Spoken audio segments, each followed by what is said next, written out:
Hello everyone, स्वागत है आप सभी का मालवीय एकेडमी के इस ऑनलाइन लर्निंग प्लेटफॉर्म पर। आज के सेशन में हम डिस्कस करने वाले हैं क्या बेहतर स्ट्रेटजी होनी चाहिए जिससे आप सीयूटी में फिजिक्स डोमेन में काफ़ी अच्छा कर पाएँ। ना केवल फिजिक्स डोमेन में बल्कि अगर आप इस स्ट्रेटजी को इम्प्लीमेंट करते हैं तो आप ओवरऑल साइंस में भी अच्छा कर पाएंगे। तो मैं आपको एक बेहतर प्लानर, एक बेहतर स्ट्रेटजी दे रहा हूँ कि आप चीज़ों को कैसे कैसे फॉलो करेंगे जिससे आप सीयूटी में अच्छा कर पाएँ। ये स्ट्रेटजी उन बच्चों के लिए है जो ड्रॉपर्स हैं, तैयारी कर चुके हैं, सिलेबस कंप्लीट है या नहीं करे हैं, बैकलॉग है। साथ ही साथ उन बच्चों के लिए भी काफ़ी इफेक्टिव है जो बच्चे अभी 12th का एग्जाम दे करके निकल रहे हैं या एक आध पेपर बचा है, फ्री हो रहे हैं। आइए देखते हैं 60 डेज के प्लानर में आपको बताऊं कि अभी जो 5 डेज एग्जाम के पहले, मतलब अगर आपके एग्जाम 15 मई से है, मैं ऐसा एज्यूम कर रहा हूं, तो 15 मई के पहले जो 5 दिन है वो आपके लिए रेस्ट वाले होंगे। और अभी मतलब जब भी हम ये सेशन रिकॉर्ड कर रहे हैं उस टाइम के जो 4-5 दिन है इनको मैं होली के आगे इग्नोर कर रहा हूं। तो आपको जो ओवरऑल स्ट्रेटजी में देने वाला हूं वो केवल 50 डेज का दे रहा हूं जो कि 20 मार्च से लेकर के 10 मई तक है, दैट इज अराउंड 51 डेज। ठीक है ना। तो 20 मार्च से लेकर के बाबू 10 मई तक की आपकी स्ट्रेटजी है। अगर आप इसको फॉलो करेंगे तो आप अपने सीयूटी एग्जाम्स में बेहतर स्कोर कर पाएंगे। हाँ, बस जरूरी यह है कि आपको एक एक पॉइंट फॉलो करना है। फॉलो करने से ज्यादा इंपॉर्टेंट है वीडियो को ध्यान से देखना कंप्लीट लास्ट तक। कोई मोटिवेशन नहीं है जिसमें आपको बस करना ही है, भाई तू कर सकता है, तू कर सकता है या नहीं, ये अलग वाली बात है। पहली बात है कैसे करेगा वो डिस्कस करने वाले हैं इस सेशन में। फोकस करिए बेटा जी। तो मैं आपको बताऊं सबसे बड़ी बात है कि how to maximize your preparation for CUT 2025। CUT 2025 के लिए अपनी तैयारी को मैक्सिमाइज कैसे किया जाए, तो इसके लिए मैं बताऊंगा आपको लेक्चर और थियरी जो है, आपको थियरी को कवर करना है, कंप्लीट करना है। जिन बच्चों का सिलेबस एक बार कंप्लीट हो चुका है उनको रिवाइज करना है। जो बच्चे बोर्ड्स वाले हैं उनको एक बार सरसरी निगाह से सिलेबस को देखना है। और जो कि 2 महीने काफी हैं सीयूटी के लिए, ऐसा नहीं कि बहुत कम टाइम बचा, आप कर सकते हैं चीजों को।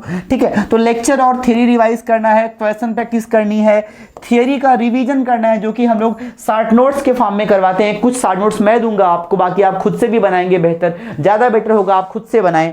इसके अलावा क्वेश्चंस का रिवीजन करना है क्योंकि एक बार ऐसा देखा गया कि क्वेश्चंस बच्चे कर रहे हैं क्लास में, क्लासरूम में करे हैं, वही सवाल अगर टेस्ट में आ गया, सीयूटी एग्जाम में आ गया तो गलत करके आते हैं। इसका रीजन ये है कि क्वेश्चन एक बार टीचर के साथ तो किए हैं पर जब खुद रिवीजन करने की बात हुई तो वो नहीं कर पाए। और नेक्स्ट होगा आपका टेस्ट देना है और आपको एनालिसिस करना है अपने टेस्ट का कि कहाँ गलतियां रह गई। ये इसीलिए है क्योंकि अगर आप टेस्ट दे रहे हैं, अपने आप को बार बार एनालाइज कर रहे हैं तो समझ में आएगा कि जो कॉमन मिस्टेक्स आप टेस्ट में कर रहे हैं वो सीयूटी एग्जाम्स में ना करें और आप अपने सीयूटी एग्जाम्स में अच्छा कर पाएं। अच्छा, मैं आपको बताऊं कि आपको बाकी की जो 50 डेज हैं उनमें पढ़ना कैसे है, तो गौर करिए। जो 50 डेज है मैंने उनको 2 पार्ट में डिवाइड किया है। एक होगा तुम्हारा 40 डेज जिसमें आपको पढ़ना है और जो लास्ट के आपके 10 डेज हैं इसमें आपको केवल टेस्ट देना है। ठीक है ना। तो ये डेज केवल टेस्ट और प्रैक्टिस के लिए हैं आपके। बाकी 40 डेज में आपको अपना पूरा सिलेबस कंप्लीट करना है, क्वेश्चन प्रैक्टिस रिवाइज करनी है, सब कुछ डन कर देना है इन्हीं 40 डेज में। इसके अलावा मैं आपको बताऊं कि जो मिनिमम स्टडी आवर्स होंगे इसके अकॉर्डिंग आपको जो देना है अब बाकी के टाइम में, तो मिनिमम स्टडी आवर्स आपके 5 आवर्स पर डे होनी चाहिए। मतलब एक दिन में आपको कम से कम 5 घंटे देने हैं। ये सेल्फ स्टडी का है। इसके अलावा अगर आप क्लासरूम से जुड़े हैं तो क्लासरूम के में अलग टाइम है। ठीक है। तो जो बच्चे ये टाइम जो मैं दे रहा हूं 5 आवर्स, ये बियॉन्ड द क्लासरूम है, क्लासरूम के बाद है। इसके अलावा जो क्लासरूम में आपके 5-6 घंटे होंगे वो तो करने ही पड़ेंगे। जो बच्चे क्लासरूम से नहीं जुड़े हैं उनके लिए मैं क्लासरूम के 5 घंटे जोड़ता हूं, तो 5 घंटे क्लासरूम के, 5 घंटे सेल्फ स्टडी के, तो कुल बन जाएंगे उनके लिए कितने, 10 आवर्स पर डे। तो आपको एटलीस्ट इतना देना पड़ेगा। बाबू आप इतना दे सकते हो। ठीक है ना। आप देखें जो लोग तैयारी कर रहे हैं बहुत टाइम से, मतलब जुलाई से तैयारी कर रहे हैं, अगस्त से तैयारी कर रहे हैं और आप अभी स्टार्ट करो तो ऑब्वियस सी बात है भाई आपको काम करना पड़ेगा। मैं आपको झूठ में गोलियां देने वाला नहीं हूं कि बेटा 3 घंटे में पढ़ के सिलेक्शन हो जाएगा, ऐसा नहीं कर रहा हूं मैं। सुनिए, तो ये आपके कुछ वर्किंग आवर्स होनी चाहिए। अच्छा, अगर मैं आपको बताऊं कि थियरी पोर्शन कैसे कवर करें, वो भी एक अपने आप में बड़ा टर्म है कि how to cover theory portion.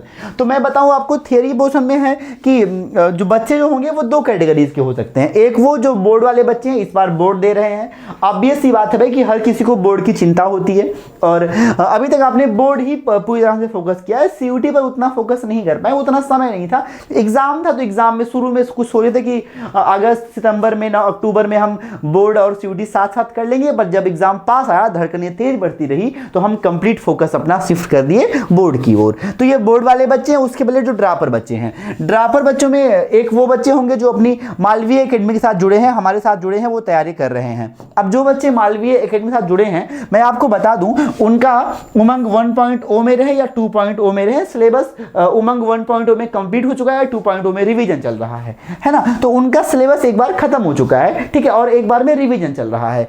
अच्छा, अगर मैं आपको बताऊं कि उस बच्चों में भी एक कैटेगरी है बच्चों की जिनका कोई बैकलॉग नहीं है, जो हमेशा ऑन टाइम मेहनत से पढ़ते आए हैं, उनका कोई बैकलॉग नहीं है। तो जिन बच्चों का बैकलॉग नहीं है, मतलब उन्होंने अपने एंड से भी सिलेबस को कंप्लीट कर लिया है पूरी तरह से, तो उन्हें क्या करना है, रिवीजन स्टार्ट करना है। अब रिवीजन आप कहां से स्टार्ट कर सकते हैं? तो रिवीजन के लिए आप मालवीय एकेडमी के क्रैश कोर्स को फॉलो कर सकते हैं। सिमिलरली क्वेश्चन प्रैक्टिस करनी है। क्वेश्चन प्रैक्टिस में आपको बहुत सारे क्वेश्चंस ऑलरेडी करवाए जा चुके हैं, साथ ही साथ आपको प्रीवियस ईयर क्वेश्चंस लगाने जो सीयूटी के प्रीवियस ईयर क्वेश्चंस हैं। आपके मन में आ रहा होगा सर प्रीवियस ईयर क्वेश्चंस कहां से मिलेंगे? हमारे पास पूरी सेटअप प्रीवियस क्वेश्चंस की, हम आपको बहुत सारे क्वेश्चंस अपने प्रीवियस ईयर में करवाते हैं ड्यूरिंग द क्लासरूम प्रैक्टिस, और आपको ऐसा पीडीएफ भी मिला होगा क्वेश्चन करने का। सिमिलरली नेक्स्ट करना है आपको DPYQs, मतलब डेराइव्ड PYQs। आपको प्रीवियस ईयर क्वेश्चंस तो करने ही करने हैं, साथ ही साथ ऐसे क्वेश्चंस करने हैं जो प्रीवियस ईयर से डेराइव्ड है, मतलब प्रीवियस ईयर जैसे प्रॉब्लम भी आपको करने हैं। इससे आपकी प्रैक्टिस बूस्ट होगी। सेकंड बच्चे हैं जो जिनका बैकलॉग है, तो जिन बच्चों का बैकलॉग है, आइदर वो उमंग 1.0 में रहे, 2.0 में रहे, कहीं भी रहे, उनसे रिक्वेस्ट है कि प्लीज आप उमंग 2.0 को फॉलो करें और इसके लेक्चर्स प्रयास करें 1.25 से 1.5 स्पीड पर देखें, रिकॉर्डेड फॉर्म में लेक्चर्स देखें, जल्दी होगा, समय कम लगेगा, आपका समय बचेगा क्योंकि उतना टाइम है नहीं आपके पास। दूसरे वो बच्चे हैं जो बच्चे अपने अभी तक किसी भी बैच में एनरोल नहीं है, मालवीय एकेडमी के साथ जुड़े नहीं हैं, आपसे रिक्वेस्ट है कि आप तो मालवीय एकेडमी के चैनल पर आएं और वहां से महाकुंभ नाम का एक सीरीज है जिसमें आपको 12 और 13 लेक्चर्स में पूरी फिजिक्स कंप्लीट करवाई गई है ना। तो आप महाकुंभ को फॉलो करें। आपको बताएं सीयूटी के लिए महाकुंभ बैच से ज्यादा स्पेशल और वेल स्ट्रक्चर्ड प्रोग्राम आपको कहीं नहीं मिलेगा। तो आप प्लीज उसको फॉलो करें और वहां से अपना थ्योरी कंप्लीट करें और साथ ही साथ क्वेश्चन प्रैक्टिस भी आपको उसी सेशन में मिल जाएगा, ठीक है। अच्छा हाँ, एक बात और मैं बोल नहीं रहा हूं, जो ये वाले बच्चे हैं इनको भी महाकुंभ सेशन फॉलो करते टाइम भी आपको स्पीड 1.25 से 1.5 ही रखनी है, समय बचाना है, ठीक है। दूसरी बात है, जो वो बच्चे हैं जो बोर्ड स्टूडेंट्स, अभी बोर्ड खत्म हुआ है, तो बोर्ड खत्म हुआ, इनके पास भी अभी काफी टाइम है, लेकिन कंडीशन है इफ यूटिलाइज्ड प्रॉपर्ली, अगर समय का सही उपयोग किया जाए तो काफी टाइम है। अगर हड़बड़ी कर रहे हैं, गड़बड़ी करें तो टाइम कम होगा आपके पास, ऑब्वियस सी बात है। तो यहां वहां भटके मत, समय का सही उपयोग करें और अपना काम करना स्टार्ट करें अभी से, है ना। मतलब सोचें कि तुमको चाहिए क्या। अगर तुम यहां वहां ढूंढ रहे हो, सोच रहे हो कल से, परसों से, आज से, कुछ नहीं, बैठो काम शुरू करो बे।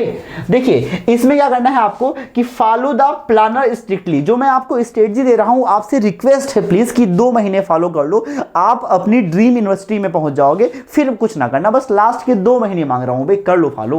तो देखिए तो क्या होगा, फॉलो द प्लानर स्ट्रिक्टली। जो प्लानर आपको मैं दे रहा हूं स्ट्रेटजी, उसको बहुत अच्छे से फॉलो करें। बात नंबर 2 है थियरी पोर्शन कवर करिए। बात नंबर 3 है थियरी पोर्शन आप अपने 12th के पुराने नोट्स से कवर कर सकते हैं या मालवीय एकेडमी के जो महाकुंभ सेशन है वहां से कंप्लीट कर सकते हैं। क्वेश्चन प्रैक्टिस के लिए भी आपको मालवीय एकेडमी के ऐप पर बहुत सारे पीडीएफ्स मिल जाएंगे, आप वहां से डाउनलोड कर लो, या आपके पास कुछ बुक्स हो तो आप वहां से भी डिस्कस कर सकते हो। इसके अलावा थियरी रिवीजन करना है एज अ शॉर्ट नोट के फॉर्म में, शॉर्ट नोट आपको खुद से बनाना जो बहुत जरूरी है। और लास्ट बात यह है कि क्वेश्चंस का भी रिवीजन करना है, और जब आप क्वेश्चन रिवाइज करें तो इसका मतलब ये नहीं है कि पुराने क्वेश्चन ही रिवाइज करने हैं, आप नए क्वेश्चन भी रिवाइज कर सकते हैं।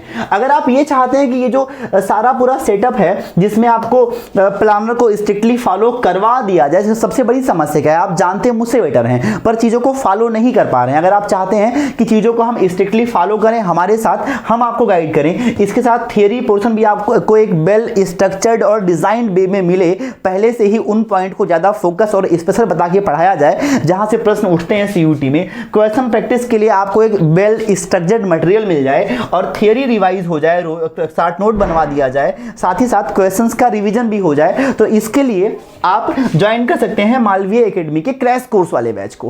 क्रैश कोर्स वाला बैच अभी मैंने आपको बताया कि मैं 40 दिनों का आपको प्लानर दे रहा हूं। 40 दिनों में हम लोग क्या करने वाले हैं कि पढ़ने वाले हैं, लास्ट के 10 दिन में टेस्ट देने वाले हैं। तो आपको मालवीय एकेडमी क्रैश कोर्स में 40 दिनों में आपको कंप्लीट सिलेबस पढ़ाया जाएगा, फुल सिलेबस, फुल प्रैक्टिस, इसी के साथ बहुत सारे टेस्ट सीरीज। और अगर बीच में कभी भी आपको डाउट आ रहा है तो हर टाइम आपके लिए टीचर्स अवेलेबल है, पूरा सपोर्ट है। आप जब चाहें डाउट्स को पूछ सकते हैं, अपनी समस्याओं को क्लियर कर सकते हैं उससे रिलेटेड। चलिए आगे बढ़ते हैं अपने काम की ओर। तो नेक्स्ट होगा आपका कि क्वेश्चन प्रैक्टिस कैसे करी जाए और जो कि इफेक्टिव हो। तो मैं आपको बताऊं क्वेश्चन प्रैक्टिस के लिए आपको क्या करना है बेटा कि फिजिक्स, केमिस्ट्री या फिजिक्स में पूरा फिजिक्स या मैथमेटिक्स, या आप केमिस्ट्री की फिजिकल केमिस्ट्री कर रहे हैं, तो इसमें आपकी स्पीड 25 क्वेश्चंस पर आवर होनी चाहिए। आपको 1 घंटे में 25 सवाल कम से कम लगाने ही चाहिए किसी भी हालत में। In the same way organic, inorganic और केमिस्ट्री या बायोलॉजी अगर है, मतलब इनऑर्गेनिक केमिस्ट्री है या ऑर्गेनिक केमिस्ट्री या बायो है,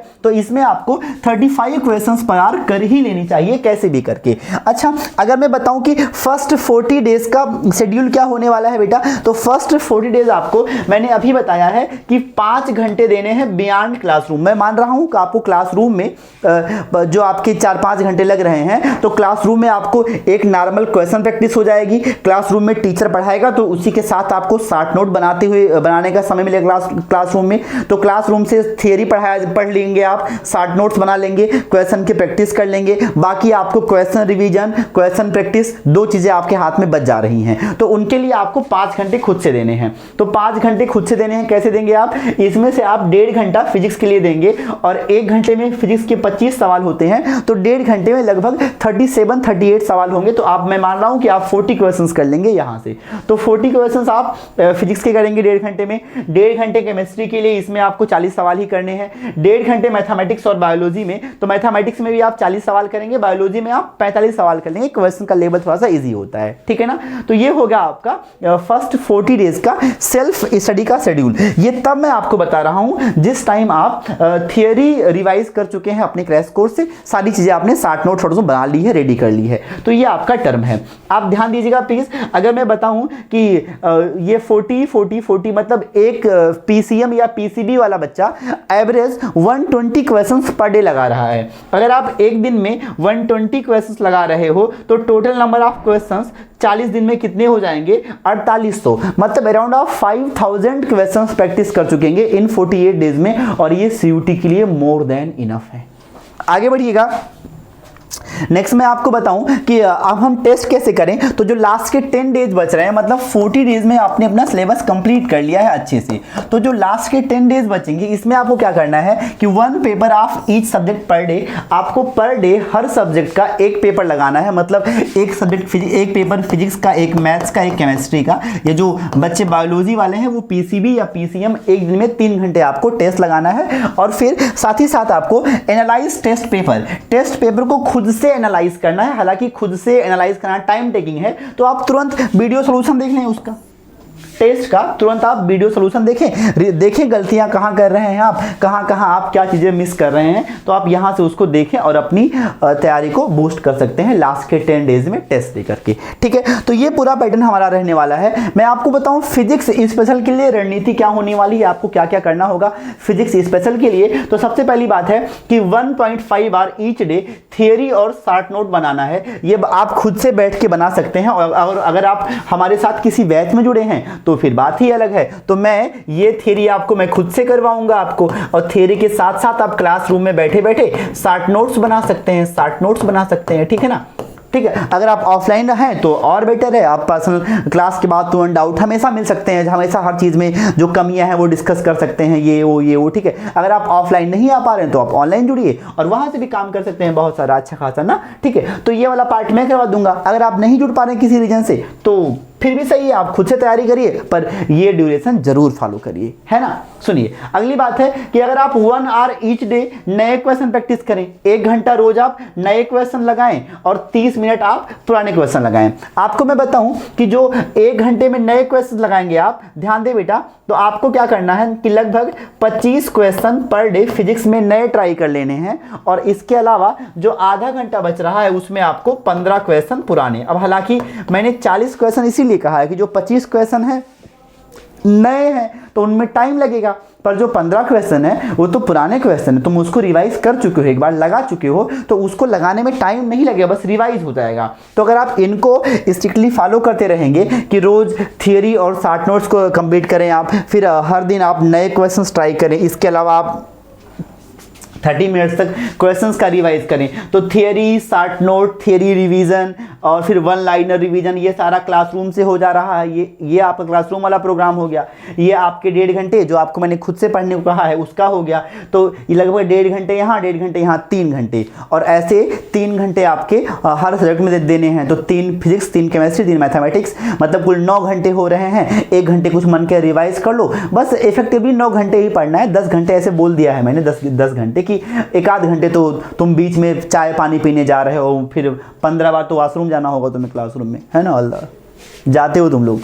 चलिए ठीक है ना बेटा, तो ये हो गया। तो ये तुम्हारा प्रॉपर रणनीति होने वाला है। इसके अलावा मैं आपको बताऊं कि सबसे बड़ी बात, अभी आप सुन रहे हो वीडियो को, बहुत ज़्यादा मोटिवेट हो जाओगे, आज से ही काम करना शुरू कर दोगे, कहोगे कोई बात नहीं, शिवाम ने बताया है 20 से, पर हम काम अभी से करेंगे, जो जल्दी करेगा वो जल्दी पहुंचेगा आगे। पर ध्यान देना, सबसे बड़ी बात कि ये चीज़ें मेंटेन्ड रहें हमेशा तक। मेंटेन्ड होने के लिए आप एक अपना बनाएं प्लानर, और प्लानर के बारे में आपको डिटेल में बताया जाएगा अबाउट इन द बैच। और फिर वैसे भी अगर आप नहीं है तो खुद से बनाएं प्लानर, और प्लानर में आप लिखें कि आपने क्या क्या काम कर लिया है, ठीक है ना, और इनमें जो जो काम आप कर लिए हैं उनको टिक करते रहिए। इससे आपकी तैयारी अपग्रेड होती रहेगी, आपने कहाँ कहाँ तक पढ़ा है, क्या क्या आप कर रहे हैं, ठीक है। तो बस आज के लिए इतना ही। आप सारे बच्चे, मुझे पता है कि ये सारे बच्चे इस स्ट्रेटजी को बहुत अच्छे से फॉलो करने वाले हैं। तो मिलते हैं नेक्स्ट टाइम पर, तब तक आप खुश रहें, मस्त रहें, खाएं पिएं, बहुत सारा पढ़ें, और होली के बाद 20 से याद रखना है, जुटना है अपनी तैयारी पर, जुटना है अपनी साधना पर, तब तक जब तक आपको आपकी ड्रीम यूनिवर्सिटी नहीं मिल जाती है। Love you all, have a good day.